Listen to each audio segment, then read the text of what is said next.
Hello hello to all. आज हम, जैसे कि आपको पता है, कल हमने भाषा का जो है अपना पाठ पढ़ा था। मैंने आपको भाषा का पाठ पढ़ाया था। आज हम इसका सेकंड जो पार्ट है वो शुरू करेंगे। सेकंड पार्ट है हमारा वर्ण। जैसे कि आप इस पुस्तक का इंडेक्स देख सकते हैं, इसमें पहला पार्ट हमारा भाषा और व्याकरण था और दूसरा ही पार्ट हमारा है वर्ण का। ठीक है, तो आज हम वर्ण वाला पार्ट पढ़ेंगे। ठीक है, वर्ण, व ये र होता है, ऊपर वाला जो है ये र है और ये न है। ऊपर वाला आधा होता है, नीचे वाला पूरा होता है, इसलिए ऊपर वाले का साउंड आधा आता है। कहीं पर भी आप देखेंगे तो जहाँ पर भी ऊपर जो भी वर्ण होगा वो आधा साउंड में प्रोनाउंस होता है और जो नीचे वाला वर्ण होता है वो पूरे साउंड में प्रोनाउंस होता है। ठीक है, अल, फ, आ। पीएच जो है हमारा फ का साउंड देता है।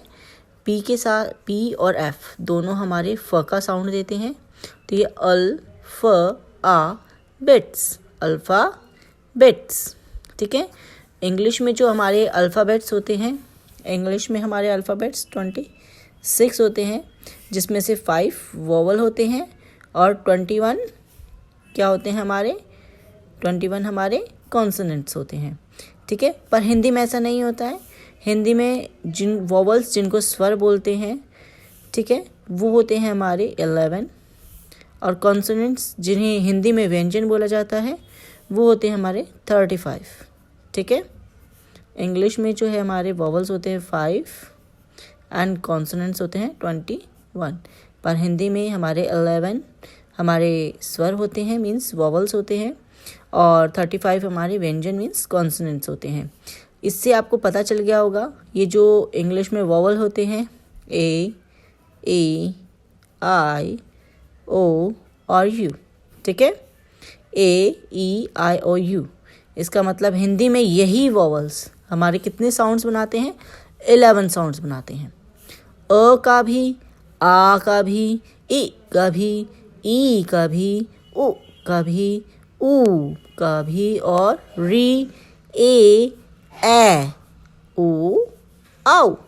ओके, और ये जो हमारे जो है इंग्लिश में हमारे कॉन्सोनेंट्स हैं वो 21 होते हैं। ये जो 21 कॉन्सोनेंट्स हैं वो हमारे टोटल मिलकर 35 साउंड्स बनाते हैं। कितने साउंड्स बनाते हैं?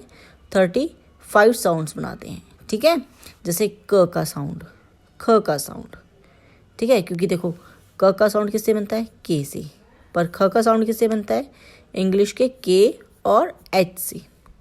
ग का साउंड बनता है जी से और घ का साउंड बनता है जी और एच से। ठीक है, ऐसे इसका साउंड ए और एन, अंग। च का साउंड सी और एच से, छ का साउंड सी डबल एच से। तो इसी तरीके से इसमें ये जो कॉन्सोनेंट्स हैं, कॉन्सोनेंट्स मिलकर इसके जो 35 साउंड्स हैं वो बनाते हैं हिंदी में। ठीक है, तो अब हम अपना चैप्टर शुरू करते हैं। वर्ण, वर्ण, अल्फ़ाबेट्स। ठीक है, यह लाल गुलाब है। दूसरा सेंटेंस, वह हाथी है। इन वाक्यों, वाक्यों नहीं है ये, वाक्यों, नाक में साउंड आएगा क्योंकि आप देख रहे हैं इस पर छोटी सी एक बिंदी लगी हुई है। ठीक है, इसलिए वाक्यों होगा, ये वाक्यों नहीं होगा। इन वाक्यों को बोलकर पढ़ते समय ध्वनि, ध्वनि नहीं होगा, ये ध्वनि, ध्व, क्योंकि ये जो ध्व का साउंड बन रहा है, ध्व, क्योंकि ये आपको पता है ये आधा और ये पूरा, तो ये पूरा ध्व नहीं होगा, ये ध्व होगा, ध्व। ध्वनि का प्रयोग, अब आप इसमें देख रहे हैं एक प है और नीचे र लगा हुआ है। आपको मैंने बताया था कि ऊपर वाला साउंड क्या होगा? आधा, और नीचे वाला साउंड क्या होगा? पूरा।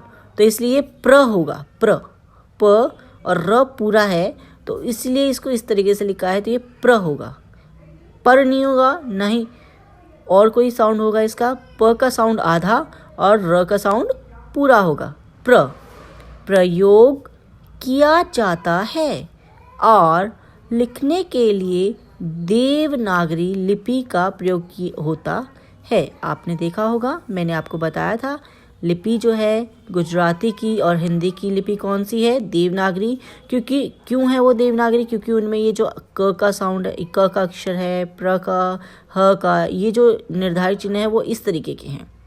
अगर इस तरीके के निर्धारित चिन्ह नहीं होते, अलग निर्धारित चिन्ह होते, तो लिपि बदल जाती। ठीक है, तो हिंदी और गुजराती की लिपि देवनागरी लिपि है, तो ये आप याद रखेंगे।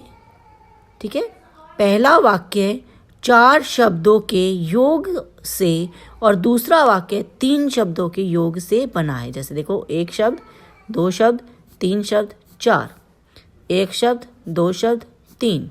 ठीक है, अब हम आएंगे पहले शब्द में क्या हुआ है? यह लाल गुलाब है। दूसरे में वह हाथी है। इन वाक्यों के प्रत्येक शब्द में कई ध्वनियाँ हैं। जैसे कि यह, अब आप देख रहे हैं यह में 4 ध्वनियाँ आ रही हैं। कैसे? आपने देखा होगा, जैसे कि हमारा ये य है, ये अपने आप में जो है य सिर्फ य नहीं है, ये य जो है वो आधा य है, और किसी भी आधे व्यंजन को लिखने के लिए हम उसके नीचे हलंत लगाते हैं। ये कोई मात्रा ऊ की मात्रा नहीं है। ठीक है, ये कोई मात्रा नहीं है, ये एक हलंत है जो हमें ये दिखाता है कि ये वाला अक्षर आधा है।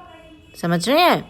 और जब इस आधे अक्षर में कोई स्वर मिल जाता है तो वो अक्षर जो है उसके साथ मिलके अपने आप में एक पूरा अक्षर हो जाता है। ठीक है, पूरी ध्वनि बन जाती है, ये पूरी मिलकर एक अलग वर्ण बन जाता है। तो ह अ मिलके पूरा ह बना है। अब देखो, ऐसे ही ये है। अब ये देख रहे हैं आप, ये ल है और ल में आ की मात्रा लगी है, तो मैंने यहाँ पर ल आधा हलंत लगाकर लिखा है और आ। और दूसरे वाले ल में कोई मात्रा नहीं है, तो इसका मतलब उसमें अ जुड़ा है। ल आधा और अ। ठीक है, इसमें भी 4 ध्वनियाँ हैं। अब ये ग उ, तो छोटे ऊ की मात्रा है ये, तो ग आधा और छोटा ऊ। ल आधा और आ, ब आधा और आ, अ। तो इसमें देखिए कितनी ध्वनियाँ आ गई? 6 ध्वनियाँ आ गई। ठीक है ना। इसी तरीके से इनमें आपको ये देख रहे हैं, भाषा की सबसे छोटी क्या इकाई हो गई? ध्वनि। ठीक है ना, ये जो है ध्वनि जो है सबसे छोटी इकाई हो गई है। जब भी आपसे कुछ पूछा जाए, कभी भी पूछा जाए भाषा की सबसे छोटी इकाई कौन सी है, तो वो क्या है? आपकी ध्वनि। ठीक है, तो वह देखो, व आधा और अ उसमें जुड़ा है, ह आधा और अ उसमें जुड़ा है। आपको पता है, हिंदी की कभी भी आप डिक्शनरी लेंगे या हिंदी का कभी भी कुछ भी सीरियल वाइज लिखा होगा तो वो इन ध्वनियों के अनुसार ही लिखा होता है। ठीक है, कभी भी आप किसी डिक्शनरी में अगर देखते हैं तो अगर उसमें ग लिखा है और गा लिखा है तो पहले आपको उसमें ग वाला अक्षर मिलेगा। ठीक है, गा वाला नहीं मिलेगा। गा वाला तब मिलेगा जब मेरा ग का जब प्रथम जो प्लेस पे हमारा ग वाले अक्षर खत्म हो जाएंगे तो उसके बाद गा वाले अक्षर आएंगे। ठीक है, तो व अ और ह अ। हाथी, ह आ और थ में बड़ी की मात्रा। ठीक है, तो कितनी ध्वनियाँ? 4 ध्वनियाँ। ह में ए जुड़ा है। इसको ए नहीं पढ़ते हैं बेटा, इसको ए पढ़ते हैं। क्या पढ़ते हैं? ए। इसमें 2 ध्वनियाँ हैं। ठीक है, इन ध्वनियों के इनसे अधिक छोटे टुकड़े नहीं किए जा सकते। क्या आप ह और ए इनसे भी छोटे टुकड़े कर सकते हैं? नहीं किया जा सकते। ठीक है ना, ये अपने आप में अब बिल्कुल टूट चुके हैं। ठीक है, व्याकरण में इन्हें वर्ण या अक्षर कहा जाता है। ठीक है बेटा, अब आएंगे हम वह मूल ध्वनि जिसके और टुकड़े न हो सकें वह वर्ण कहलाती है। जैसे अ, आ, ए, ई, उ, री, ए, ओ, औ, क। ये क है, क नहीं है, क्योंकि अगर मैं क बोलती तो उसमें अ जुड़ के ये पूरा हो जाता, मतलब क हलंत नहीं लिखा जाता। फिर अगर मैं क बोलूँगी तो ये क लिखा जाएगा विदाउट हलंत, पर मैंने ये बोला क, तो इसका मतलब इसको हलंत के साथ लिखा है। ये आधा है, क्योंकि इसको ध्वनि बनाने के लिए और बिल्कुल ना टूट पाए उस रूप में लिखने के लिए मुझे इसको हलंत लगाना पड़ेगा। च, ट, त, प, श, ह, य, ह आदि। ठीक है, अब आएंगे हम अब इसके दूसरे पेज पर, जिसमें बताया गया है कि वर्ण के, आपको पता चल गया हमारे वर्ण कौन कौन से हैं, और अब वर्ण के जो भेद हैं वो कितने हैं। 2 भेद हैं। ठीक है, वर्ण के 2 प्रकार के होते हैं। वर्ण जो हैं हमारे 2 प्रकार के होते हैं।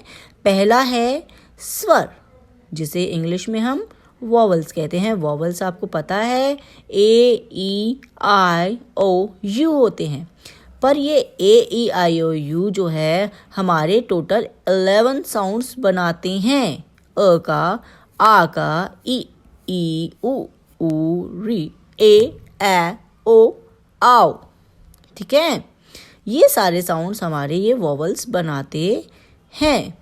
ठीक है, इसलिए इन्हें, ये हिंदी में तो 11 होते हैं पर इंग्लिश में 5 होते हैं। आपको पता है जो ए एन द का आर्टिकल है इंग्लिश में, जो ग्रामर में आगे पढ़ाऊंगी, उसमें भी जब बोला जाता है कि आपका वॉवल के आगे एन लगता है और विदाउट जो वॉवल के नहीं होते कॉन्सोनेंट साउंड के आगे आपका ए लगता है, वो भी इसी चीज़ पे बेस्ड है। उसमें भी A-E-I-O-U का साउंड, A-E-I-O-U नहीं देखते हैं हम, इनके साउंड्स देखते हैं। और इनके साउंड्स कितने हैं? टोटल 11 साउंड्स हैं। ठीक है, इन साउंड्स को देखते हैं। अगर हमारे ये साउंड्स आ जाते हैं तो हमारा एन लगता है। ठीक है, अब यहाँ पर देखिए, तो स्वर, वॉवल्स, ठीक है, सेकंड है व्यंजन। 2 प्रकार के कौन से हैं? स्वर और व्यंजन। ठीक है, स्वर, वॉवल्स, जिन वर्णों का उच्चारण किसी अन्य ध्वनि की सहायता के बिना हो सकता है, उन्हें स्वर कहते हैं। इनकी संख्या 11 है। इनकी संख्या कितनी है? 11 है। ठीक है, अब देखो इसमें अ है, आ है, ई उ री, ए ओ औ। तो ये जो साउंड्स हैं इनमें किसी भी मात्रा की, किसी की भी ज़रूरत नहीं है, बल्कि जो मात्राएं हैं वो व्यंजन में लगती हैं। ठीक है, ये इन्हीं की मात्राएं बनकर व्यंजन में लगती हैं और इन व्यंजनों को बोलने के लिए इनकी सहायता ली जाती है। ठीक है, तो ये कौन से वर्ण हैं जिनके उच्चारण मीन्स बोलने के लिए, ठीक है ना, उच्चारण में किसी अन्य ध्वनि, ये जैसे ये अपने आप में अलग ध्वनियाँ हैं, इनको बोलने के लिए किसी और ध्वनि की ज़रूरत नहीं है, ये अपने आप में पूरी हैं, पर इनके लिए इन ध्वनियों के प्रयोग की ज़रूरत पड़ेगी। ठीक है ना, इन ध्वनियों में को बोलने के लिए इनकी आवश्यकता पड़ेगी। ठीक है, तो जिन वर्णों का उच्चारण किसी अन्य ध्वनि की सहायता के बिना हो सकता है, उन्हें स्वर कहते हैं। इनकी संख्या 11 होती है। अ आ ई उ री, ए ओ औ। अंग और जो अंगह है को स्वर नहीं माना जाता है, फिर भी इनका प्रयोग जो है स्वरों के साथ प्रयोग होने के कारण इन्हें स्वरों के साथ रखा जाता है बस। ठीक है, अब देखो व्यंजन आ गया। अब व्यंजन में बताया ना, देखो इसमें हलंत नहीं लगा, इसका मतलब क्या है? इसमें क मीन्स क और ओ जुड़ा है, ख मीन्स ख और अ जुड़ा है। इसको अगर हम पूरा लिखेंगे तोड़कर तो वो लिखा जाएगा क और अ। ये लिखेंगे इसको तोड़कर तो लिखेंगे ख जमा अ। ठीक है, इस तरीके से आएगा च छ ज। अब एक बात ध्यान रखना, इनके जो 5वें अक्षर है ना, इनकी तरफ आप लोग बिल्कुल विशेष ध्यान रखेंगे। जैसे इसमें अंग है इया, ण, न, म, इनमें 5वां अक्षर कोई भी नहीं है। ठीक है, हाँ, तो इनका पांचवा अक्षर क्यों जानने की ज़रूरत है वो आपको आगे पता चलेगा।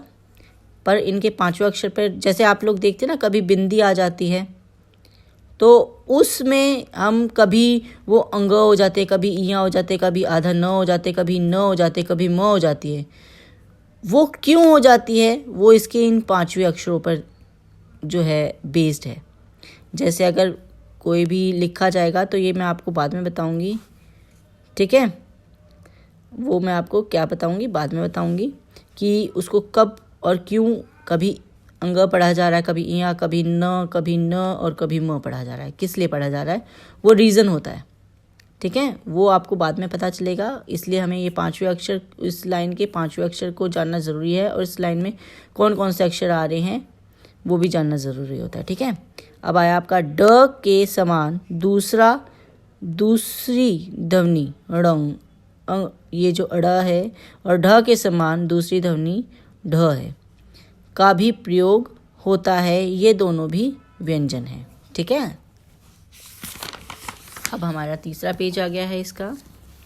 अब आपका आ गया है जिन वर्णों के उच्चारण में स्वरों की सहायता ली जाती है वे व्यंजन कहलाते हैं। इनकी संख्या 35 है। 35 है, आप देख रहे हैं यहाँ पर बिंदी आई है तो मैंने इसको न पढ़ा है, आधा न, ठीक है। बिंदी आधी होती है, यहाँ पर हमने इसको आधा न पढ़ा है। क्यों? क्योंकि यहाँ पर त लिखा था, बिंदी के बाद यहाँ पर त लिखा था, और त लाइन का आपने देखा होगा, त लाइन का जो पांचवा अक्षर था वो हमारा क्या था, न था। इस वजह से हमने उस बिंदी को न पढ़ा है, ठीक है।